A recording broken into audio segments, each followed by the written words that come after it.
Namaskar. Welcome to KMMC ProStart, a learning initiative by Kotak Mutual Fund. जैसे कि आप जानते हैं कि कोटक प्रोस्टार्ट वीडियो लर्निंग मॉड्यूल में हम हर हफ्ते आपके लिए कोई ना कोई बिजनेस डेवलपमेंट वीडियो लाते हैं। आज हम जिस टॉपिक के ऊपर बात करने वाले हैं उस मॉड्यूल का नाम है ड्रीम्स मेक देम हैपन। इसे प्रेजेंट करूंगी मैं Meenakshi Dubey and I am manager sales training with Kotak mutual fund. जैसे कि आपने हमारे हर मॉड्यूल में देखा है कि हमने अपने मॉड्यूल को कुछ वीडियोस में डिवाइड किया हुआ है। सिमिलरली हमारा आज का module dreams make them happen को भी हमने 2 वीडियो में डिवाइड किया हुआ है।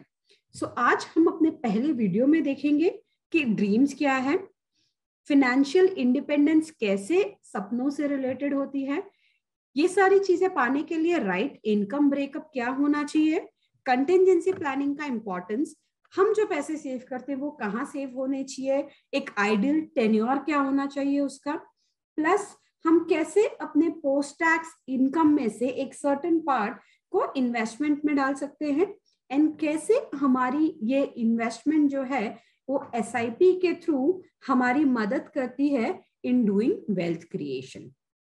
चलिए बढ़ते हैं अपने मॉड्यूल की तरफ। सबसे पहले बात करते हैं ड्रीम्स पे। अगर अब मुझे पूछना है कि ड्रीम्स का मतलब क्या है, हम सब जानते हैं कि सपने, बट अगर सपने पूरे करने हैं तो क्या सिर्फ सपना देख लेना काफी होता है? The answer is no. अगर हम सपने देख रहे हैं तो ये ध्यान में रखना जरूरी है कि एफर्ट्स आर मैंडेटरी। अगर मुझे ये सपने पूरे करने हैं तो मेहनत जरूरी है, बिकॉज जब तक मैं काम नहीं करूं मेरे सपने काम नहीं करेंगे, वो रियलिटी में कभी नहीं बदलेंगे। सो अगर मैं चाहती हूँ कि मेरे सपने जो है वो रियलिटी में बदले, देन डेफिनेटली मुझे बहुत ज्यादा हार्ड वर्क करना है। अगर मैं बात करूँ एक ऐसा कॉमन सपना जो शायद हर किसी का होता है, वो होता है फाइनेंशियल इंडिपेंडेंस। जिस दिन मैं फाइनेंशियली इंडिपेंडेंट हो जाती हूँ वो दिन भी एक सपने से कम नहीं होता, राइट? आज चाहे हम लाइफ के किसी भी स्टेज में हो, once we move out from the teenage category, once we are 18 plus, then हम सब चाहते हैं to have a financial independency, and ये चाहत फाइनेंशियल इंडिपेंडेंट रहने की हमारे साथ कब तक रहती है? जब तक हम यहाँ से चले नहीं जाते। एंड इम्पॉर्टेंटली स्पेशली हमारी जो रिटायरमेंट वाली एज होती है उस एज में तो हम डेफिनेटली 200% चाहते हैं कि हम फाइनेंशियली इंडिपेंडेंट हो, राइट? तो आइए इन चीजों को अकम्प्लिश करने के लिए बहुत सारी चीजें करनी है जो हमें जिससे हमें शुरुआत करनी है। तो आइए वो देखते हैं कि क्या है।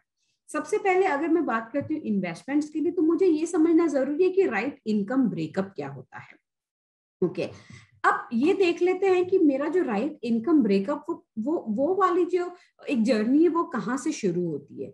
Once I get my net income मतलब टैक्स डिडक्ट होने के बाद जो मेरी नेट इनकम होती है, ओके, उसका एक 50% of the amount should go towards essentials. Example देना चाहूंगी यहाँ पे, लेट्स से मेरी टैक्स डिडक्ट होने के बाद मेरी जो मंथली इनकम है that is 1 lakh rupees. That means इस 1 लाख में से 50% that is 50,000 will go towards essentials. अब एसेंशियल्स वो सारी चीजें हैं, वो सारी जरूरतें हैं जो मुझे डे टू डे लाइफ में काम आती हैं, जैसे कि ग्रोसरीज, मेरे EMI, rent, insurance, travel, utility bills, entertainment, miscellaneous. तो मेरे ऑलमोस्ट 50% जो मेरी नेट पोस्ट टैक्स इनकम होती है वो एसेंशियल्स में चली जाती है। 20% I should allocate towards leisure. अब लीजर में आते हैं मेरे वेकेशंस, मेरे फैमिली फंक्शंस, मेरे साल के सारे त्योहार, ये सारी चीजें आती है लीजर में।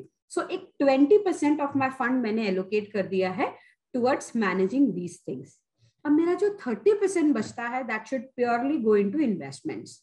ठीक है, ये 30% प्योरली इन्वेस्टमेंट में जाना चाहिए। In fact what I have to do is I have to set it straight कि 30% तो मेरे इन्वेस्टमेंट्स में ही जाएंगे, बाकी जो 50 और 20% का वो एडजस्टमेंट है वो मैं करते रहूं, but there should be no compromise. इस 30% में कोई कॉम्प्रोमाइज नहीं होना चाहिए, राइट? ये रहा राइट इनकम ब्रेकअप। अब आते हैं एक बहुत इंपॉर्टेंट पॉइंट पर जिसे हम कहते हैं contingency planning.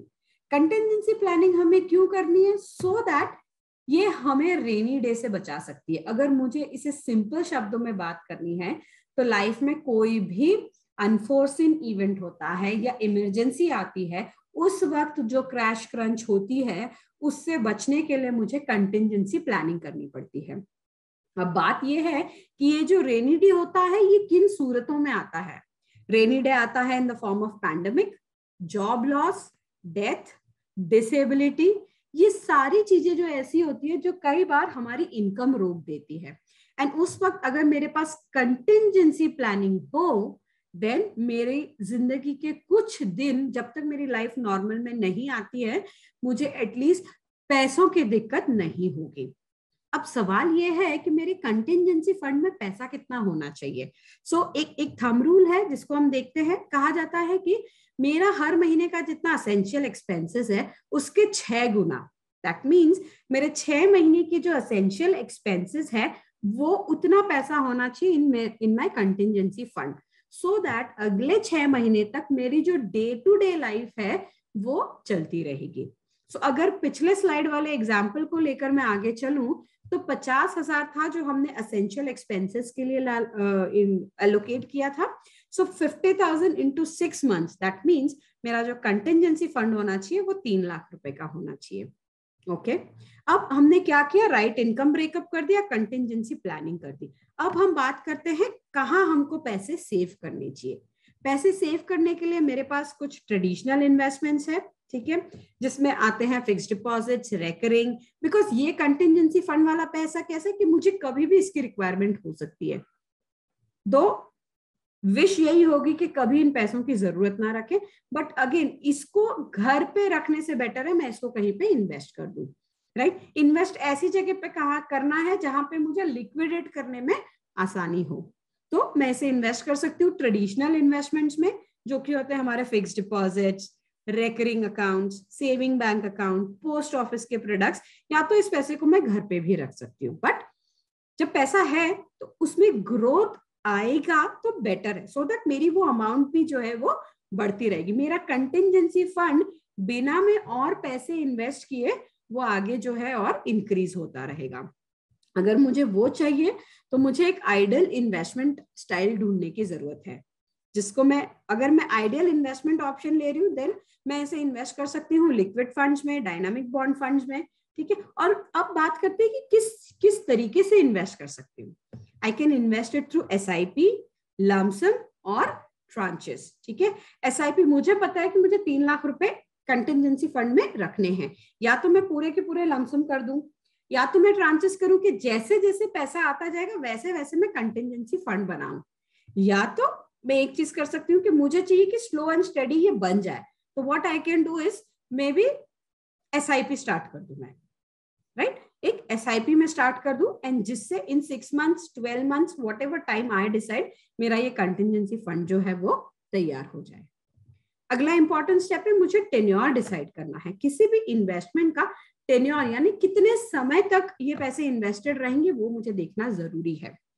Okay, short term के लिए मैं इन्वेस्ट कर सकती हूँ जहां पे मेरा इन्वेस्टमेंट का जो टर्म होगा वो 1 से 3 सालों का होगा। मीडियम टर्म अगर मैं लेती हूँ तो मेरा इन्वेस्टमेंट होराइजन होता है 3 से 10 साल, एंड एनीथिंग जो 10 साल से ऊपर है वो लॉन्ग टर्म इन्वेस्टमेंट में चला जाता है। मेरा पर्सनल सजेशन ये होता है कि जब भी हम SIP इन्वेस्ट करें, SIP हम स्टार्ट करते हैं, उसे परपेचुअल रखना बेहतर है। मतलब जब तक हम ये सेविंग कर सकते हैं करते रहते हैं, 3 years 10 years 15 years 20 years doesn't matter, जब तक हमारे पास ये इनकम आ रही है we can afford to do this, वो हमें करते रहना चाहिए। अब हम बात करते हैं जो हमने अपने पहले स्लाइड में देखा था 30% ऑफ पोस्ट टैक्स, 30% जो मुझे इन्वेस्टमेंट करना है वो मैं कैसे करूंगी।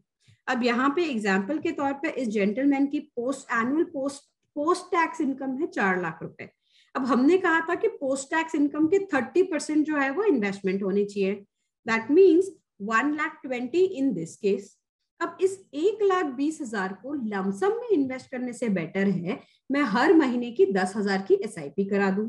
अब ये जो 10,000 की SIP ये एक स्कीम में नहीं जाएगी, right, because mutual fund is all about diversification. तो इस 10,000 को हम 2 या 3 या 4 अलग अलग म्यूचुअल फंड स्कीम में इन्वेस्ट करेंगे। ओके, तो ये रहा डाइवर्सिफिकेशन।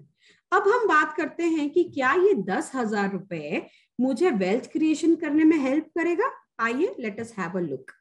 यहाँ पे मैंने एक एग्जांपल लिया हुआ है जहां पे एसआईपी अमाउंट हर महीने की है 10,000 रुपए। ओके, अगर मैं ये अमाउंट 5 साल इन्वेस्ट करती हूँ तो मेरी इन्वेस्टमेंट वैल्यू होती है 6 लाख, 10 साल में 12 लाख, 15 साल में 18 लाख और 20 साल में 24 लाख। अब वहीं पे अगर मुझे मेरी एसआईपी 12% रिटर्न देती है, ठीक है, तब देखते हैं मेरा कॉर्पस क्या बनेगा versus what is the amount invested. 5 साल में मेरे 6 लाख बनेंगे 8.11 लाख रुपीस। 10 साल में मेरे 12 लाख बढ़कर हो चुकेंगे 22,40,000 रुपए। 15 साल में मेरे 18 लाख जो होंगे वो होंगे 47.59 lakh rupees. And in 20 years मेरे 24 लाख बन चुके होंगे 91.98 lakh rupees, near about 92 lakh rupees, right. कुछ अमाउंट शॉर्ट है, अगर थोड़े से पैसे और ऐड हो जाए तो हम करोड़पति बन सकते हैं। बहुत लोगों का सपना होता है करोड़पति बनना, right, definitely without participating into करोड़पति। अब ये कैलकुलेशन भी हम देखेंगे। ओके, फिलहाल आज इस वीडियो में यहीं तक।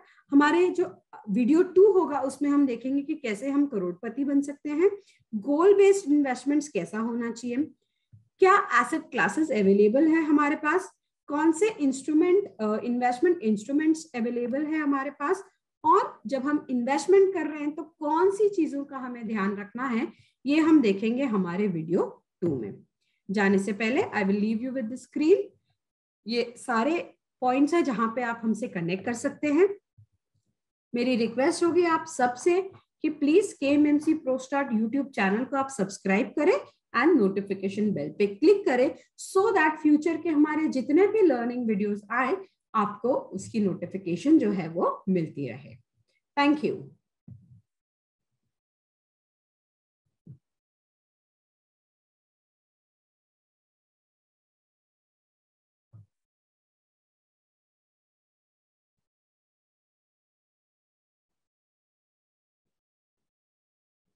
Mutual fund investments are subject to market risks. Read all scheme-related documents carefully.